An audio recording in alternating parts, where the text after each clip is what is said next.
নমস্কার। কবি শ্যামাপ্রসাদ ঘোষের লেখা কবিতা খুকি ও কবি ঠাকুর। কৃষ্ণচূড়া বসে যখন পথের ওপর নামে, একটা কবি চলতে চলতে হঠাৎ যেন থামে। যেই না থামা একটা খুকি জানলা খুলে দিল উকি, বললে, শোনো কবি ঠাকুর, 25 তারিখ এলে তোমায় অনেক গান শোনাবো, একটু সময় পেলে।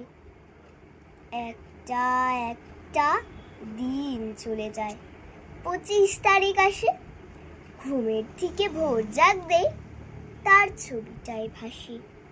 আকাশ বলে রবীন্দ্রনাথ, বাতাস বলে রবি, পথের ধুলো বলে কবি, তুই কি আমার হবি।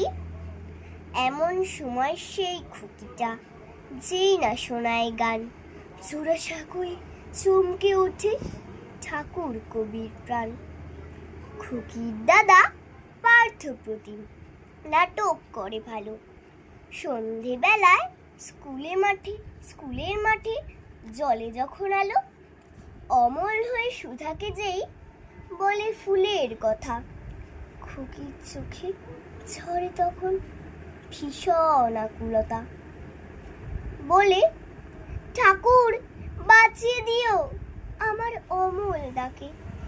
যেই না বলা কবি ঠাকুর তার হাতে হাত রাখে।